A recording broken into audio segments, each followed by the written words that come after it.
안녕하세요. 주일학교 친구 여러분. 한 주간 건강하게 잘 지냈나요? 벌써 사순 제4주일이에요.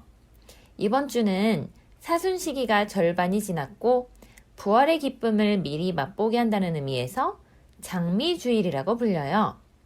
그래서 이날은 신부님들은 장미색 제의를 입고 미사 시간에 악기 연주가 가능하고 또 제대에는 꽃장식을 할 수 있어요. 우리 친구들도 사순 시기의 기도와 참회가 모두 부활을 준비하는 과정이라는 것을 다시 한번 기억하고 사순 시기를 계속해서 거룩하게 지내고 있기를 바래요. 그러면 오늘도 시작 기도부터 바칠게요. 성부와 성자와 성령의 이름으로 아멘. 사랑이신 주님, 오늘도 저희를 한자리에 불러주셔서 감사드립니다. 주님은 저희의 희망과 믿음의 원천이십니다. 저희 모두의 마음과 영혼을 축복해 주셔서 저희가 하느님을 더 잘 알고 사랑하고 봉사하게 도와주세요. 이번 기도 중에 특별히 아픈 분들을 위해서 기도드립니다. 아픈 분들에게 주님의 치유의 힘을 허락하셔서 그분들이 겪는 어려움 안에서 용기와 희망을 잃지 않게 도와주세요. 이 모든 기도 우리 주 예수 그리스도를 통하여 비나이다. 아멘. 성부와 성자와 성령의 이름으로 아멘. 자, 우리가 지난주에는 루카복음에 나오는 주님의 기도에 함의된 칠성사에 대해서 배워보았어요. 그리고 이번 주에는 요한복음에 나오는 칠성사에 대해서 배워볼 거예요. 우리가 지난번 성품성사 시간에 짐 듀버트 신부님께 배웠던 것처럼 요한복음은 4복음서 중에서 가장 나중에 쓰여진 복음서이고 앞에 세 공관복음서인 마테오복음, 마르코복음, 루카복음의 가르침들을 통합하는 복음서예요. 요한복음은 크게 세 부분으로 나뉘어요. 첫 번째 부분은 머리글이고 1장 1절부터 18절까지예요. 이 머리글에서는 예수님이 태초부터 말씀으로 하느님과 함께 계셨다고 나와요. 우리 친구들도 많이 들어봤을 거예요. 말씀이 사람이 되시어 우리 가운데에 계셨다. 집에서도 이렇게 말하고 있어요. 지혜는 다른 모든 것에 앞서 창조되었고 지혜의 근원은 하늘에 계시는 하느님의 말씀이며 지혜의 길은 영원한 계명이다. 두 번째 부분은 표징의 책이라고 해서 요한복음 1장 19절부터 12장까지를 포함해요. 이 안에는 7가지의 표징이 나오는데 이 7가지 표징이 바로 교회의 칠성사와 연결되어요. 이 표징의 책 안에서는 그분의 때가 아직 오지 않았다는 말이 자주 나와요. 세 번째 부분은 영광의 책이라고 해서 요한복음 13장부터 21장까지예요. 이 영광의 책은 이렇게 시작해요. 파스카 축제가 시작되기 전 예수님께서는 이 세상에서 아버지께로 건너가실 때가 온 것을 아셨다. 그러니까 영광의 책은 예수님의 때, 즉 예수님의 순환, 죽음, 그리고 부활에 관한 가르침들을 다루고 있어요. 그리고 이 영광의 책은 교회에 대한 가르침이기도 해요. 교회는 예수님께서 십자가에서 돌아가신 다음 군사가 예수님의 옆구리를 창으로 찔렀을 때 피와 물이 나오는데 바로 이때가 교회가 잉태된 시점이에요. 예수님은 돌아가시면서 우리 모두를 구원하기 위해서 교회를 세우신 거예요. 그래서 바티칸 제2차 공의회는 교회가 바로 마지막 8번째 성사이면서 하느님의 영광이 완성된 거라고 천명했어요. 요한복음은 다음과 같은 아주 아름다운 문장으로 마무리되어요. 이것들을 기록한 목적은 예수님께서 메시아이시며 하느님의 아드님이심을 여러분이 믿고 또 그렇게 믿어서 그분의 이름으로 생명을 얻게 하려는 것이다. 그러면 본격적으로 이 표징의 책에 나오는 7가지 표징들이 어떻게 칠성사와 연결되는지 알아볼게요. 첫 번째 표징은 가나의 혼인잔치에서 물을 포도주로 변화시키신 사건이에요. 예수님이 어머니와 제자들하고 함께 혼인잔치에 초대받으셨는데 중간에 포도주가 떨어졌어요. 그래서 성모님이 예수님께 포도주가 없구나 라고 하시자 예수님이 이렇게 말씀하세요. 여인이시여, 저에게 무엇을 바라십니까? 아직 저의 때가 오지 않았습니다. 그런데도 성모님은 일꾼들한테 예수님이 시키시는 대로 하라고 말씀하세요. 그러니까 성모님은 예수님이 공생활을 시작하시기도 전에 예수님이 기적을 행할 수 있는 능력이 있다는 것을 이미 알고 계셨던 것이고 또 우리의 필요를 간구해 주시는 분이라는 걸 알 수 있지요. 성경에서 포도주는 하느님의 넘치는 은총과 기쁨을 상징해요. 그래서 잔치 중에 포도주가 떨어졌다는 것은 기쁨이 떨어졌다는 의미예요. 그런데 예수님은 일꾼들한테 돌로 된 물독 6개를 물로 가득 채우게 하신 다음 약 500에서 600리터가 되는 엄청난 물을 포도주로 변화시키세요.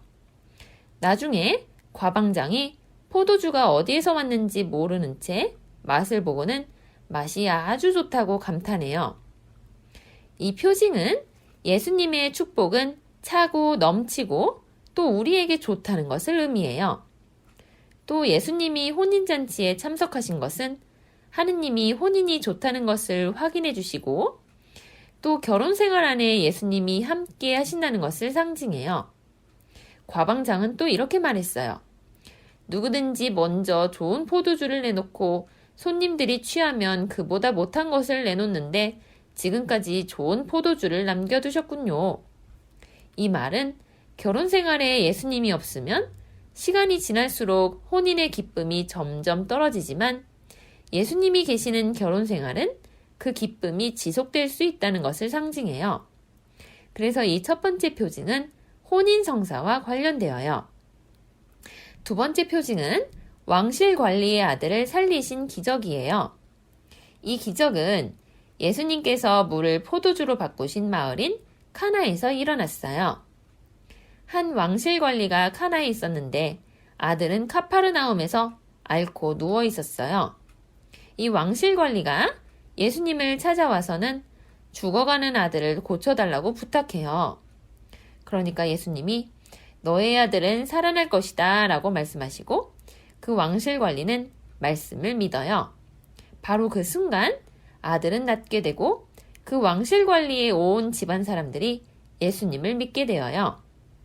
그래서 이 표징은 죽어가는 사람의 몸과 영혼을 치유해주는 병자성사와 연관되어요.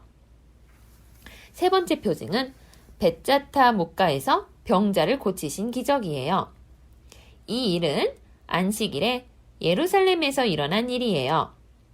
벳자타 목가에 38년이나 앓고 누워 있었던 사람이 있었는데 예수님이 그 사람을 보시고는 건강해지고 싶으냐 하고 물어보세요. 이건 예수님이 그 사람의 원의와 믿음을 물어보시는 거예요. 그 사람이 말하기를 자기는 물에 들어가고 싶지만 자기를 들어서 물에 넣어줄 사람도 없고 물에 먼저 내려갈 기회를 늘 놓친다고 그래요. 그러자 예수님이 이렇게 말씀하세요. 일어나 너의 들 것을 들고 걸어가거라. 그러니까 그 사람이 곧 건강하게 되어서 걷게 되어요. 나중에 예수님이 그 사람한테 와서 너는 건강하게 되었다. 더 나쁜 일이 너에게 일어나지 않도록 다시는 죄를 짓지 마라 하고 말씀하세요. 이 표징은 세례성사하고 연관되어요. 벳자타 목가가 병자를 고치는 것처럼 세례의 물은 우리의 원죄를 용서하고 치유해 주어요. 예수님이 병자를 고치시기 전에 원의와 믿음을 물어보셨던 것처럼 우리도 세례를 받을 때 부모님과 대부모님들은 세례를 줄 원의와 믿음을 확인해요. 병자가 걷게 되어서 새로운 삶을 살게 된 것처럼 우리도 세례를 받으면 새로 태어나서 하느님의 자녀로 새로운 삶을 살게 되어요. 또 예수님이 다시는 죄 짓지 말라고 하신 것처럼 세례받은 우리는 죄를 짓지 말고 은총의 지위를 유지해야 돼요. 네 번째 표징은 5,000명을 먹이신 기적이에요. 파스카 축제가 가까워졌을 때 예수님은 갈릴레아 호수를 건너가셨어요. 성경에서 물은 하느님의 은총을 상징하지만 한편으로 죽음을 상징하기도 해요. 그래서 예수님이 호수를 건너가셨다는 것은 예수님이 죽음을 이기실 거라는 것을 암시하는 거예요. 또 예수님은 파스카 축제 때 최후의 만찬을 거행하셨지요. 그때 예수님이 병자들을 고치신 것을 본 약 5,000명가량의 군중들이 예수님을 따라왔어요. 예수님은 산 위에 오르셔서 많은 군중이 다가오는 것을 보셨어요. 하지만 그곳에는 빵 5개와 물고기 2마리밖에 없었어요. 그런데 예수님은 빵을 들고 감사를 드리신 다음 빵과 물고기를 사람들이 원하는 대로 나누어 주셨어요. 모든 사람들이 배부르게 먹고 나서 예수님이 버려지는 것이 없도록 남은 조각을 모두 모으라고 하세요. 그래서 제자들이 빵 조각을 모았더니 12광주리가 가득 찼어요. 우리 친구들도 눈치챘겠지만 이 표징은 성체성사와 관련이 있어요.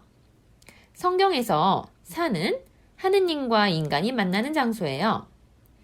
그리고 파스카 축제와 가까운 시간은 예수님이 군중을 먹이신 것이 단지 음식을 나누어 준 것이 아니라 무언가 굉장히 상징적이고 초자연적인 일을 하신 것을 말해 주어요. 그리고 예수님이 빵을 들고 감사를 드리시고 먹고 난 조각들을 버려지지 않게 모으라고 하신 것은 나중에 예수님이 최후의 만찬 때 세우실 성체성사의 복선인 거예요. 예수님은 이 표징을 6장의 뒷부분에서 설명해 주세요. 너희는 썩어 없어질 양식을 얻으려고 힘쓰지 말고 길이 남아 영원한 생명을 누리게 하는 양식을 얻으려고 힘써라. 내가 생명의 빵이다. 나에게 오는 사람은 결코 배고프지 않을 것이며 나를 믿는 사람은 결코 목마르지 않을 것이다. 내 살을 먹고 내 피를 마시는 사람은 영원한 생명을 얻고 나도 마지막 날에 그를 다시 살릴 것이다.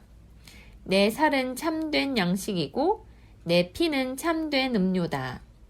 내 살을 먹고 내 피를 마시는 사람은 내 안에 머무르고 나도 그 사람 안에 머무른다. 5번째 표징은 물 위를 걸으신 기적이에요. 5,000명을 먹이신 날 저녁에 제자들은 호수로 내려가서 배를 타고 호수 건너편으로 떠났어요. 예수님은 아직 제자들하고 같이 가지 않으셨어요. 이미 어두워졌는데 큰 바람이 불어서 호수가 일렁거렸어요. 제자들이 5-6km쯤 배를 저어갔을 때 예수님이 호수 위를 걸어서 배에 가까이 오시는 것을 보았어요. 제자들은 모두 놀라서 두려워하는데 예수님이 이렇게 말씀하세요. 나다. 두려워하지 마라. 그래서 제자들은 예수님을 배에 모시려고 하는데 배가 어느새 가려던 곳에 도착해 있었어요. 여기에서 배는 교회를 상징하고 물은 성령의 은총을 상징해요. 교회는 우리가 가야 할 하늘나라로 인도해 주어요.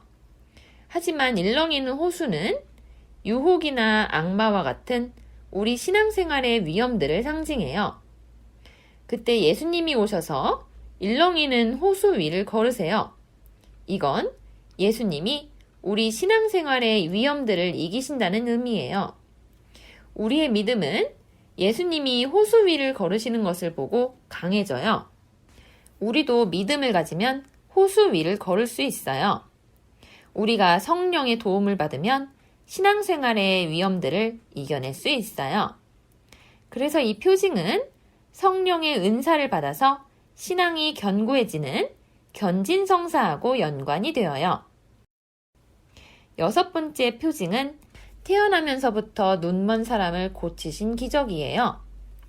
안식일에 예수님께서 길을 가시다가 태어나면서부터 눈먼 사람을 보셨어요.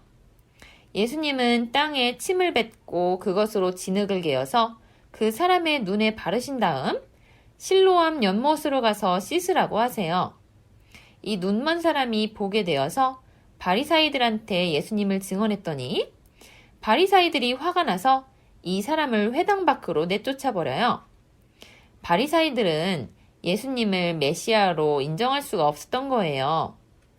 그랬더니 예수님이 이 사람한테 오셔서 이렇게 말씀하세요. 나는 이 세상을 심판하러 왔다.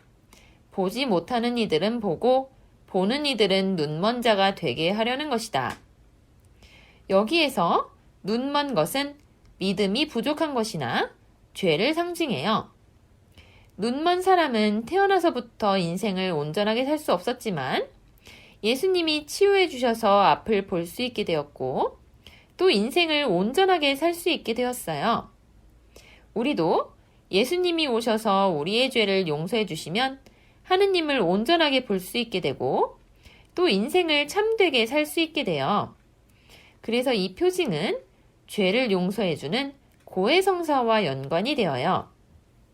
마지막 7번째 표징은 죽었던 라자로를 살리신 기적이에요. 라자로는 죽어서 무덤에 묻힌 지 벌써 나흘이 지난 뒤였어요. 예수님은 라자로의 동생 마르타한테 이렇게 말씀하세요. 나는 부활이요 생명이다. 나를 믿는 사람은 죽더라도 살고 또 살아서 나를 믿는 모든 사람은 영원히 죽지 않을 것이다. 그리고는 무덤에서 온몸이 천으로 감겨있던 라자로를 걸어 나오게 하세요. 정말 놀랍지요? 이 표징은 성품성사를 상징해요.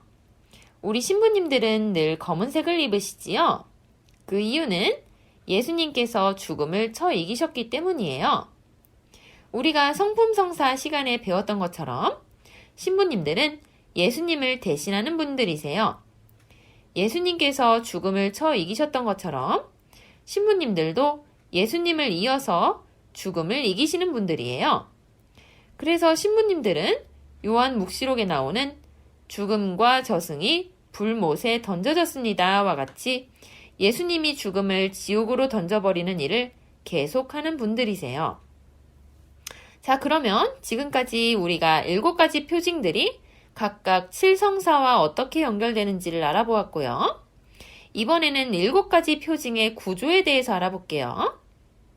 주님의 기도에서처럼 요한복음의 7가지 표징도 산의 구조를 가지고 있어요. 산의 가장 아래인 첫 번째 표징하고 7번째 표징은 각각 혼인성사하고 성품성사로 공동체를 위해서 봉사하게 해주는 성사들이에요.